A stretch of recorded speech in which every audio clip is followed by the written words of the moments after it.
everyone. Okay, so let's just get down to brass tacks with this chapter, which is that following last week's chapter, Cougar makes an attempt to basically, in order to reconcile with Hien.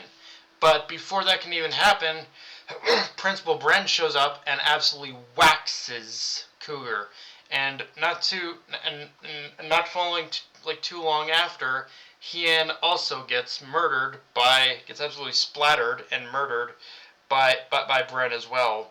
Now, that as I had kind of alluded to in last week's chapter, this is Hien's death is the one thing I was kind of spoiled about, but the thing about me is whenever I'm spoiled about a character death, I'm always asking myself the question, okay, so this character's slated to die. How are they going to die though? And I can't lie, after having read this chapter, I'm kind of mixed on Mashima's decision to kill Hien. Like I understand. Like after having read through the whole chapter, I very much understand why. I think why Mashima had chosen to kill Hien is just I'm also kind of conflicted in the idea of was it premature?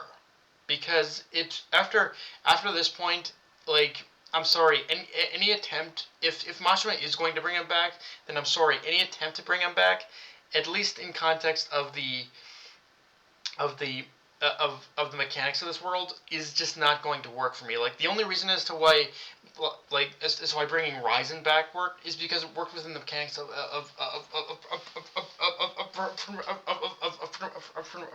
Makoto's powers. But as far as like bringing Hien back, yeah, I'm sorry, that just isn't going to work for me.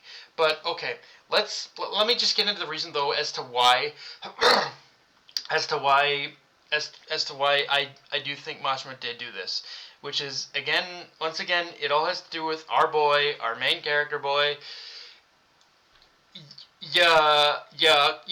Yakuto, and Yakuto, and like because the thing about Yakuto is that even though he's very much been on this sort of power trip, this sort of path of vengeance of like I am going to kill God, in a way, I think his path of vengeance has blinded him to just kind of the realities of what going up against God truly means. Like he has to understand that God is truly powerful, but I think in a weird way, his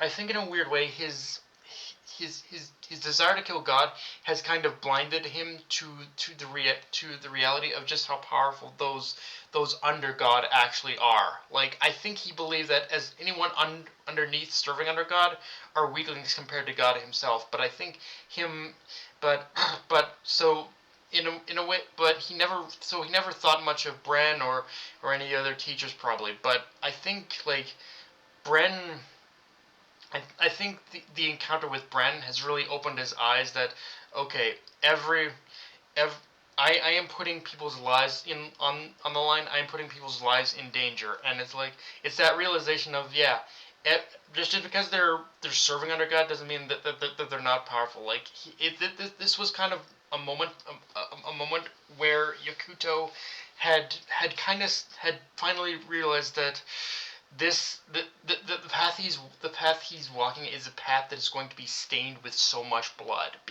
because of this, and so much blood because of this, and it's going to be both the blood of his enemies and the blood of his allies if he's not careful.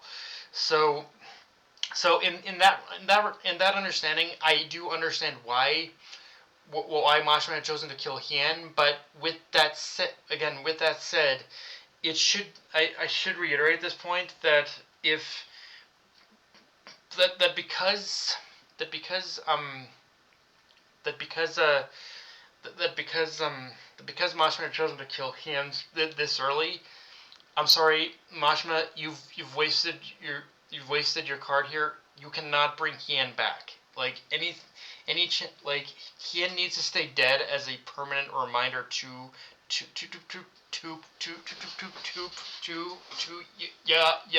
Yakuto of of the life he threw into the fire, of the life he wasted away, of the life he had thrown away. So, Kian's death needs to serve as a constant emotional reminder to to him, in my opinion, that yeah, this of what not to do beyond this point. I think so. Yeah, in any so it's like I do like how he killed. I do appreciate how he killed Ian, but Mashima needs to understand the circumstances here, in my opinion. Um, but okay, with that said, though, the chapter pretty much ends with Prince Chaco, basically like with the chapter pretty much ends with our main group with our main group like escaping the library and supposedly escaping without the book, but then as fuck, but then as sorry, but then as but thankfully Chaco had done a bait. But thankfully, as it's revealed in the end of the chapter, Chaco had done a bait and switch where supposedly she had pretty much swapped out like the book with God's weakness, like as it's revealed the name God's root, with with a children's book. So yeah, she pulled one over on Bren, which so they now have the book in their possession. Now the question now with that knowledge in their possession, the question remains: how are they going to how can God's weakness be used to their advantage? Can they take advantage of this knowledge in order to defeat him? That's the big question now, and and yeah, it's I so yeah, as a whole, I really did like this chapter. So yeah, as a whole, I can say I actually really did like this chapter, but but I pray Mashima understands the consequences of what he's done here. Like Hien is dead, and he need again. I know I keep repeating myself on this, but Hien is dead, and Mashima he needs to remain dead. So do not bring him back. Like it was one thing when bringing Raizo back, but because of the circumstances of because of the mechanics of Mikoto's powers, but there's just no bringing Hien back here. I hope you understand that. But yeah, guys, that's pretty much all I got for this review. If you enjoyed the video, like, comment, subscribe. From on Twitter, Analyst Crunchyroll, push the notification bell, hit the subscribe button, and just share the video around, guys. Dark Knight Anime signing off. Later, everyone.